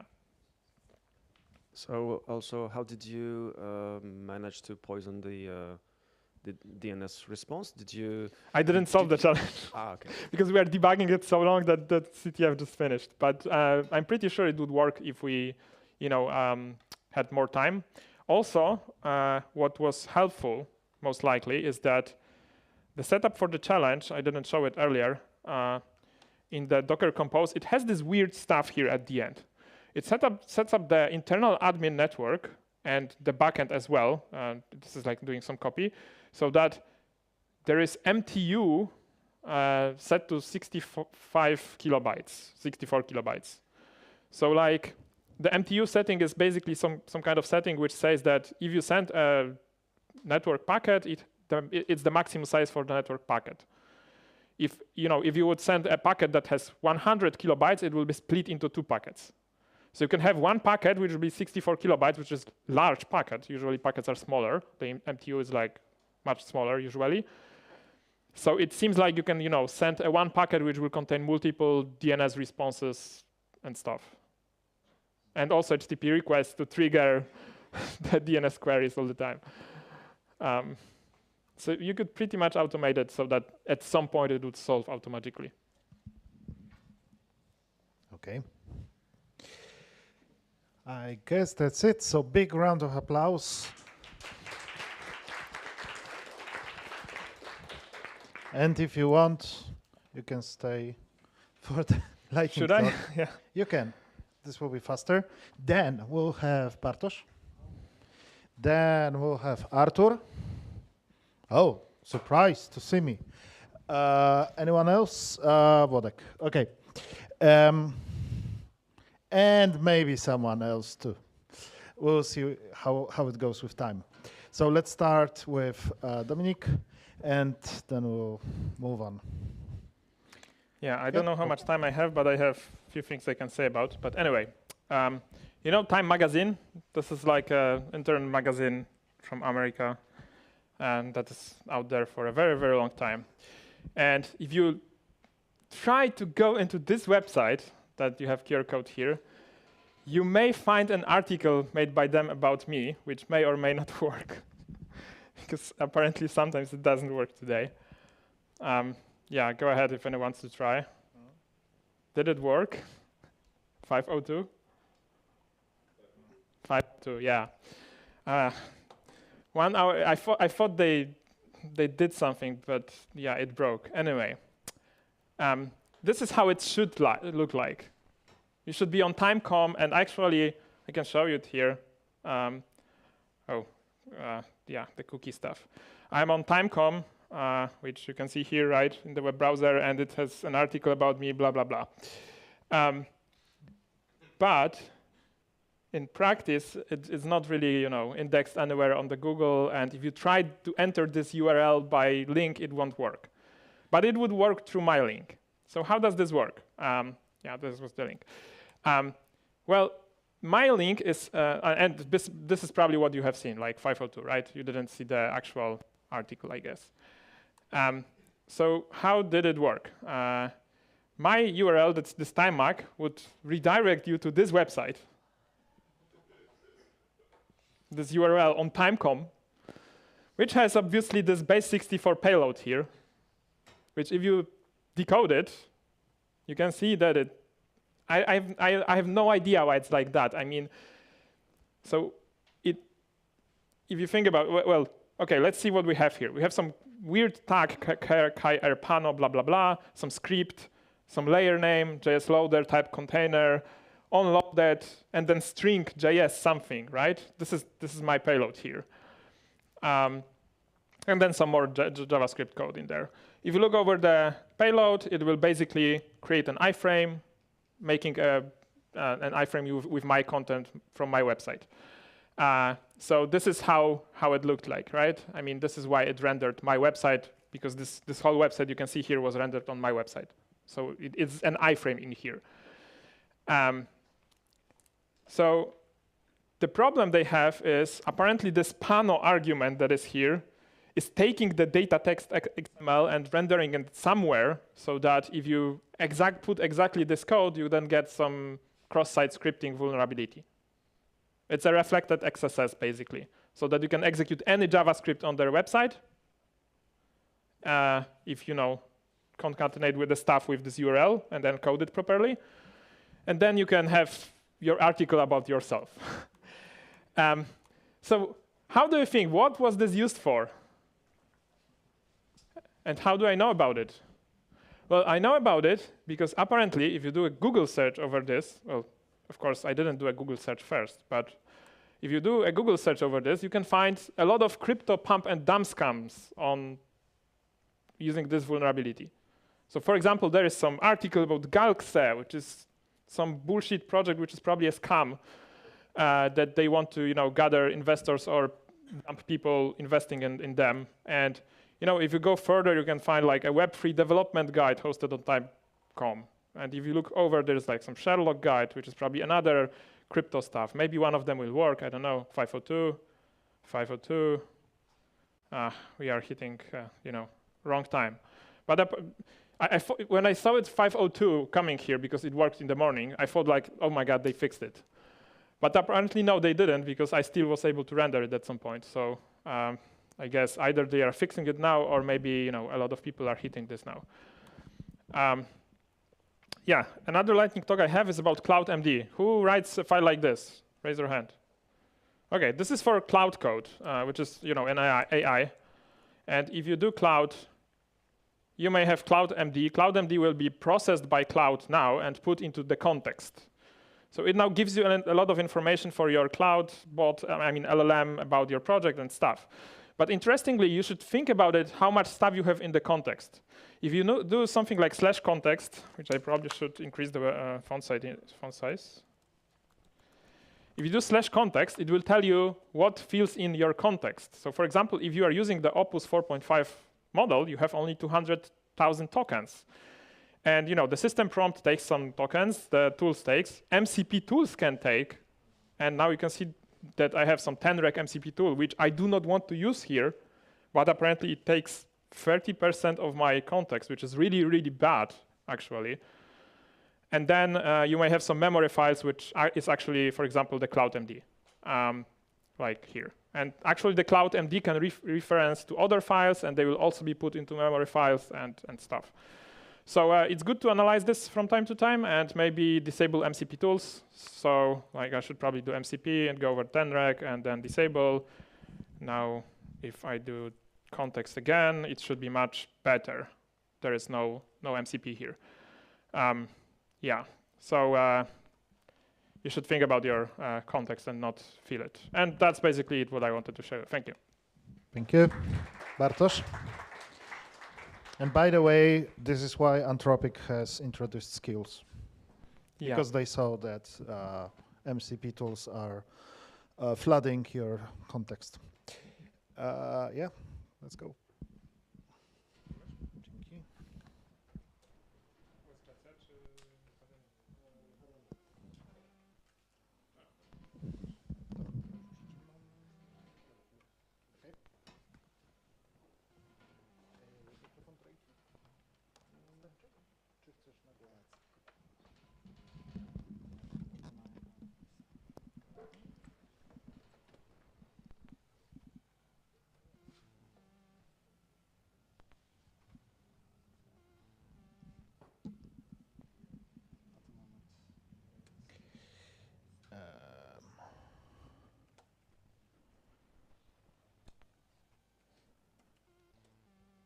The next one will be Arthur. Get ready. Oh, not Arthur. Poker? You? Okay, you're the next one.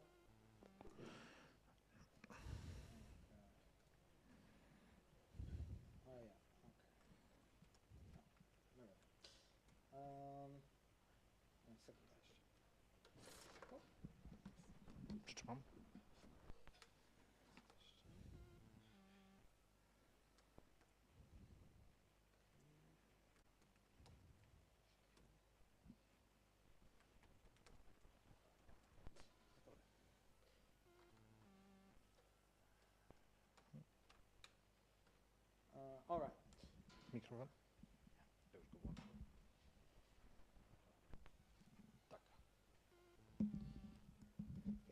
Took some time to set up. Yeah. I think we don't have my screen yet, so maybe let me try to turn it on. Piotrek? Oh. Okay, nice. Okay. Yeah, so I have a bunch of things that I could show here. They're kind of interesting. One thing, do you know annotations in Python, how they kind of work, perhaps? Anybody? Put your hands up if you've ever used dunder annotations specifically. All right, so the way it works is that every time you have an object, a class or a module, anything actually. So if I do, I don't know, or maybe like that one. If I do this, then what will happen is we have a data class. How many of you use data classes? All right, that's quite a lot of users. So if we didn't have annotations, Python would kind of suck. And data classes uses this attribute under annotations to get the idea of what fields were set, like with particular type annotations. So if I now run that, cdx, Python, I have actually, this is alias to push D and pop D with zoxide queries. Don't try to understand what's going on. But yeah, if I do Python annotation scope, then what you'll see is, yeah, nice, it sees that I had name and then cluster. Okay, so that's kind of expected, right? That's what we want. Now, my question is, do you know what changed in Python 3.14 about annotations? So Python 3.13 and 14 are very different in terms of how they process annotations. Anybody? Okay, so let me tell you a quick story.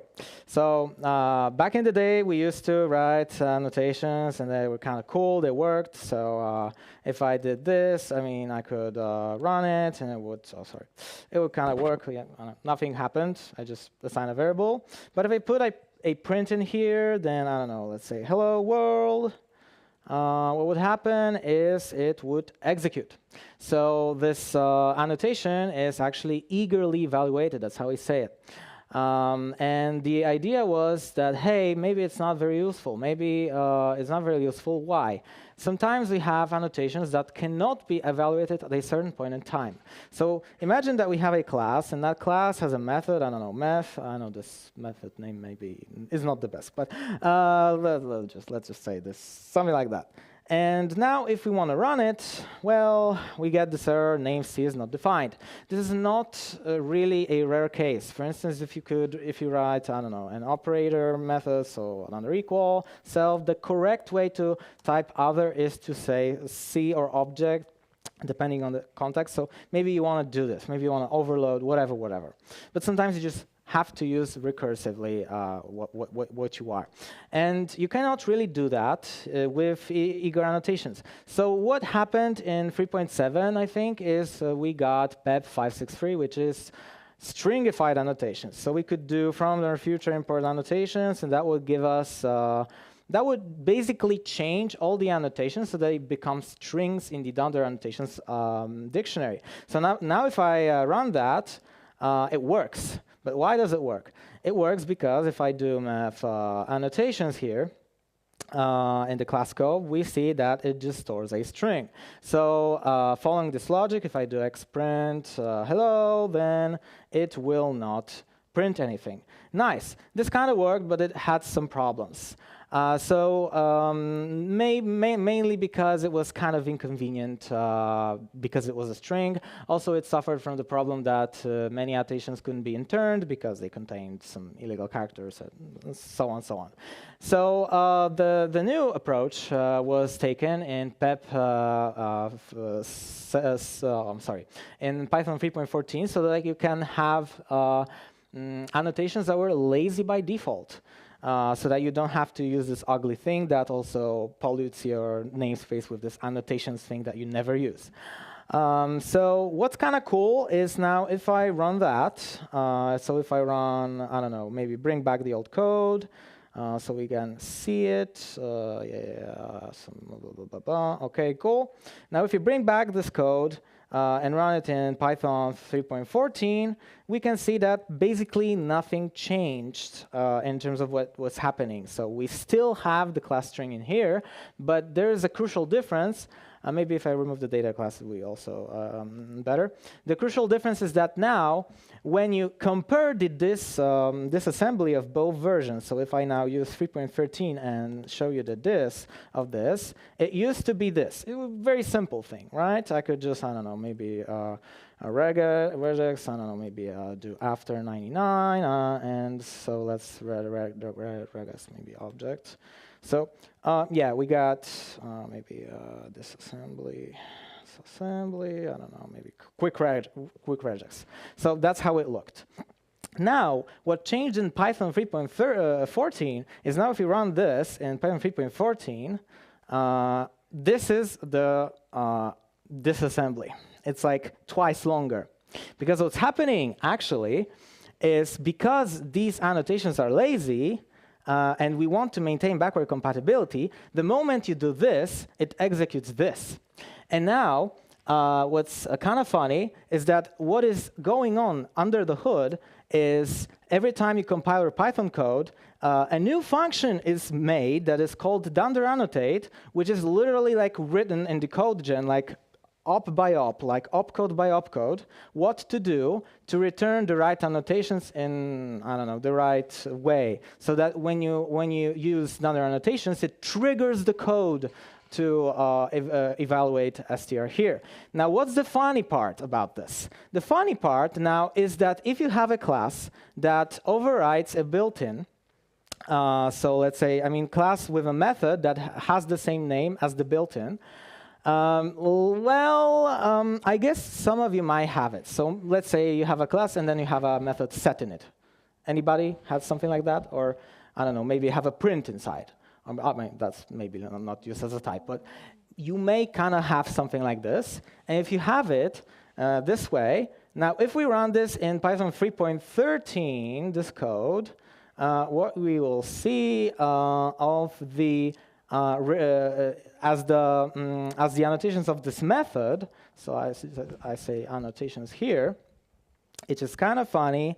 Annotation scope, this is going to be class str. So we have a method str, and it returns str. Nice, return str. But now if we run it in 3.14, it uses this method as the return type. So this overrides the annotation, which is, wow, this is so weird. Now imagine what happens if I do, for instance, let's say, I don't know, OK, maybe I'll just explain how it works. The way it works is that during compiling, actually what happens is that this str is looked up in the class dict. So this is actually only available in the scope of the annotation. And if I now print it here, what you will see is that the class, like when I check the annotations, it has like the dictionary of what is defined in the class, and it just looks it up. So it looks up the str here, and that's how it gets the annotation. And the only way to work around this limitation and this problem is either to rename your methods, but in case you have interfaces you just cannot rename, you would need to simply use, go back to the old ways of doing this and just quote it, or use pep 563, which maybe is not a good idea because it probably is going to be removed, but maybe not. So yeah, that's one case. And I want you to, and I wanted to also at the end, I want to leave you with a riddle. So just to make sure I have it set up, I don't know, maybe I'll just, let's see. So I have a riddle for you. I'll use the cat command, and so I just use slash so that you see that like it's just the real cat. There's nothing really weird in here, like this is the real cat. And I have a file in examples, so here. And I think it's called a riddle. So I have this little code. And now when I run it, so if I do Python riddle, OK, wait, this works. OK, wait a second. This works. I need to kind of plug it off and check it. Wait a moment. The riddle will be fun, trust me. Oh, yeah, OK, yes, sure. Wait. I think I kind of messed it up. Oh, yeah, I know why. OK, wait a second. I'll just fix that real quick. Yeah. Riddle. I need to get rid of this so that cookie works. XXD. Yeah. Now it should work. It's trying to run it. OK, nice. OK, cool. So the riddle is, I'm using real cat now. Check the riddle. It says coding UTF-8 and print a hello world. Does this look simple? If you think it looks simple, put your hand up. It looks simple. right? So we have code. We use the UTF encoding. It's like the default one, but we still set it somehow, and we just want to run it. Now, if I use Python -m riddle, what will happen is I will get this. UTF-16 LE codec cannot decode byte in position. And if I try to do Python riddle py, we get an encoding problem, UTF-16. I don't know if I've changed the version, maybe it will also change the way it kind of executes. But the riddle is, maybe you have an idea why it works this way. And if you don't, I can explain later. So this is just a fun little riddle for you. Thank you very much. Thank you.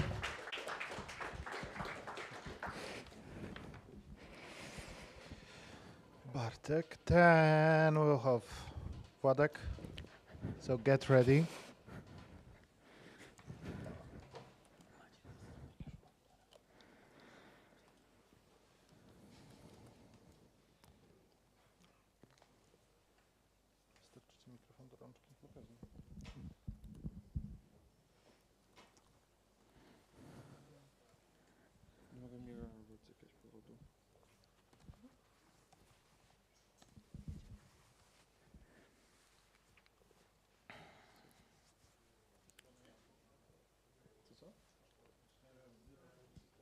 Nie mam klonowania z jakiegoś powodu. Czekaj. Nie lub. Poczekaj, zrobię sobie inaczej. Zrobię sobie wideo prowadzącego. Było klonowanie? Dobra. Zepsułeś. Nie było mnie. Nie było porządnego. Czekaj, robimy sobie tak. I zrobimy sobie tak, nie? I patrz. Jak się robi teraz 11 czy coś takiego? O, no. Kolorki. Jakiego? A, kolorki, no tak, masz rację. Już są right bestie. Mikrofon mi działa dalej. Zapomniałem w ogóle.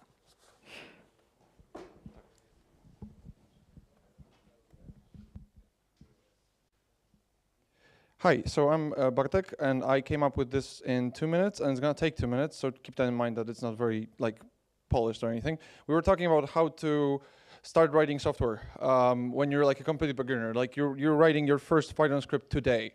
Then this is from someone who still thinks they're a complete beginner, but to be fair, it's not 2022 when I actually started coding, is it? So not really true, but you know, it's either I'm the best person in the world, there is no one better, or everyone hates me and I'm the worst. So I guess that's not that case today. So this is not how to do it, this is not a comprehensive tutorial. This is one thing I used that helped me a lot, and I would like more people to do this. So first you realize you can make stuff. So you know, you get basic Python, you realize, oh, I can open files, so I can, you know, just random example that I actually did, I can make a tool to organize my MP3 files, whatever. You realize that everything is just building blocks, and building blocks allow you to make great stuff out of building blocks. And then the next step is make stuff that sucks on purpose. And the way it works is you make stuff from scratch, or maybe to be even more specific, that I forgot to put this here, make stuff that's reinventing the wheel on purpose that sucks on purpose. So whatever you want your software to do, somebody probably already thought of that. Do it yourself, screw it up, then look up how to fix it. 2 exhibits that I did very early on when I was writing, and I'm scared to look at the code now. I had a tool that moved my flags to MP3s in a very specific way to my library and tagged them in a very specific way and asks me about every detail along the way, but I could skip every check if I wanted. And it was just a CLI script for a couple hundred lines. It did everything, so it's basically the opposite of the Unix principle. It did everything for me and did everything poorly. And then when one of my parts of my workflow changed, I had to change the code because, again, I didn't have separate scripts for everything. I just had everything in this one huge blob.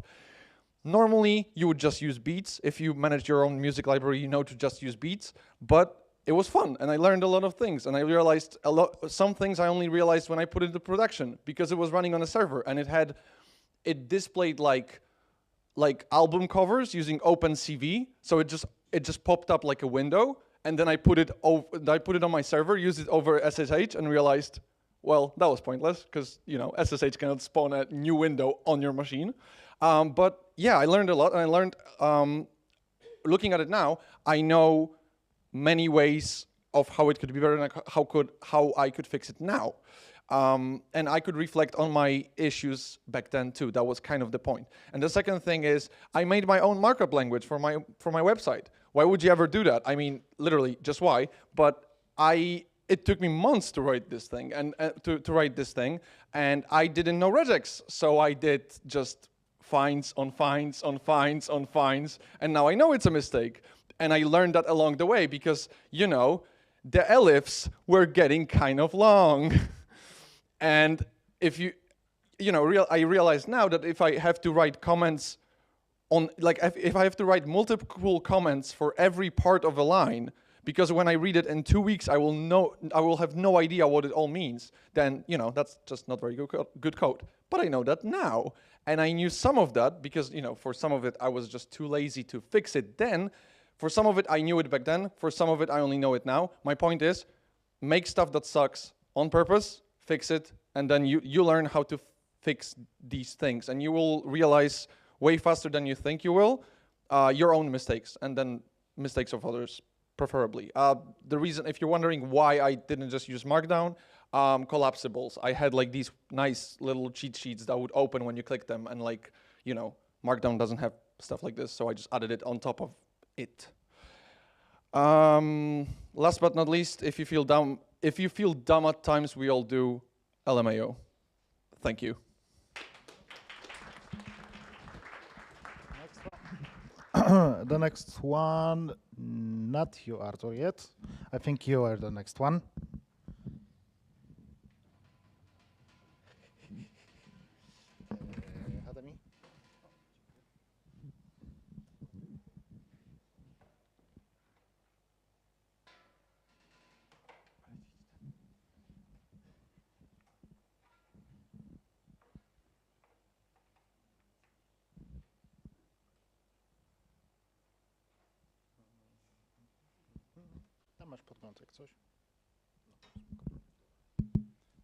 All right. Hello. My name is Cader, and I would like to talk about dependent types for 5 minutes. Are there any functional programming enjoyers in the room? Amazing. Okay, so my goal is to show you a pretty interesting paper that's a couple of years old. But if anyone would like to experiment with dependent types after this talk, then it's a good place to start. But first of all, what are dependent types? Well, the simplest way, I guess, I can describe them is in dependently typed systems, you can have functions with return types that depend on the values of their arguments. So you could, for example, have a function that takes a number as an argument and then returns a vector of a specific length depending on the value of that number. Why are dependent types useful and why would anyone bother? Well, there are a couple of applications. First of all, formal software verification. You can use dependent types to verify that or to prove that your code works the way it's supposed to work. One of the notable examples of that is the CompCert compiler, which is an open source compiler for a subset of C that provides some, to some degree, provides software verification. Another application is theorem proving, like using tools like Rock or Lean. If you've never heard of Rock, it used to be called Coq until like 1 year ago. The most notable examples of Rock usage, I guess, or the most recognized ones are the formalization of the color theorem proof, and pretty recently also the proof of the value of busy beaver of 5. Busy beaver is an interesting function that's basically used by mathematicians to flex about their proving skills. Yeah, so the way it works under the hood, basically we have something called the Py type. The Py type is the dependent function, so it takes an argument, and then the type that it returns can depend on the value of that argument.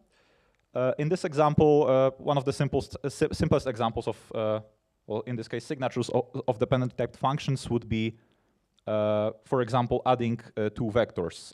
With dependent types, you could write a function that adds two vectors or two lists of numbers pairwise, and you could enforce in the compile time that the arguments that you pass those functions, those lists have the same length. So then you have a dependently typed function that takes an n as an argument, some integer n, and then takes two lists of length n and returns another list of length n. Or another example could be the head function, which returns the first element of a list. In this case, we can enforce that this particular implementation of a head function can never be called on an empty list, which usually would result in an error. When it comes to theorem proving, all of the theorem provers like COG or Lean are basically dependently typed languages under the hood. There is several logic systems that allow you to encode arbitrary logic expressions as types in dependently typed programs. As a quick example, you can encode. Basically, you encode expressions as types and proofs to those expressions as elements of those types. For example, the logical value true would be encoded as the top type, so the type that has only one element, false as a bottom type, the type with no elements, alternative as the sum type, Rust users might know that as a result, conjunction as a pair, etc., etc. Okay, I'm running out of time. Why am I talking about that? I wanted to show you this particular paper, a tutorial implementation of a dependently typed lambda calculus. It's not that long, it's 30 pages, but it's not that long. It's written in a pretty simple language. The big step semantics might look intimidating at first, but it is explained in the paper how they work. If you would like, here's the QR code with the link to this paper. And while the paper does provide the implementation of a simple dependently typed language in Haskell, it is also possible to implement that in Python, as I have done some 2 hours ago. I guess that's it then, if there are any questions. Applause. Thank you. Now, Artur. I guess that's the last one.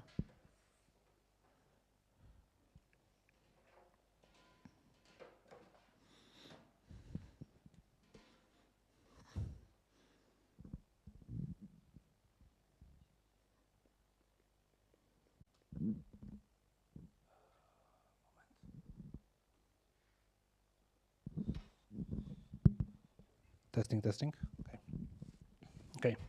Hi everyone. I'm Arthur. I'm going to make it quick so we can all leave soon. So first question: who knows what EuroPython is? Okay, a lot of people. Good. I don't have to explain it. Who knows that EuroPython is coming to Cracow this year? Great. Almost everyone. So EuroPython is a 7-day conference. It's going to happen in July in ICE, and all I wanted to say is that the call for proposals and call for contributors is open. Call for proposal ends on the 15th on February, and there's no extension this year, so please submit your proposals as fast as possible. You know everything about Cracow, so I'm going to skip all of that. It's between 13th to 19th of July, and there is another thing shortly after that. Who knows what EuroSciPy is? Okay, who attended EuroSciPy last year? Okay, some of you.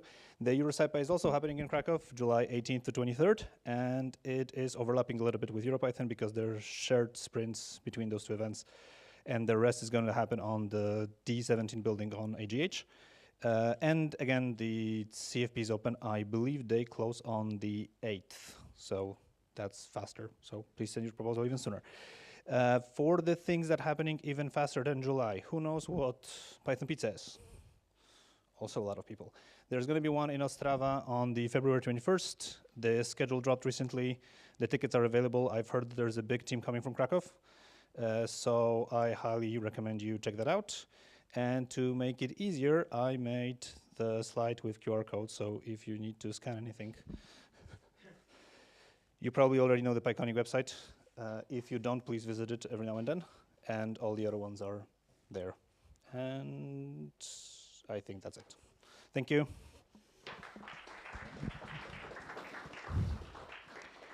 While I do connect myself here to finish the meeting today, this one will be in Polish because I don't know if this can be translated to English, but regarding Python pizza, some of you already know this one.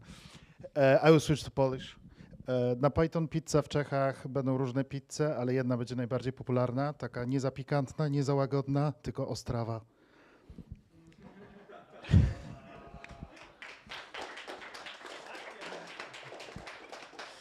All right, switching back to English for the end.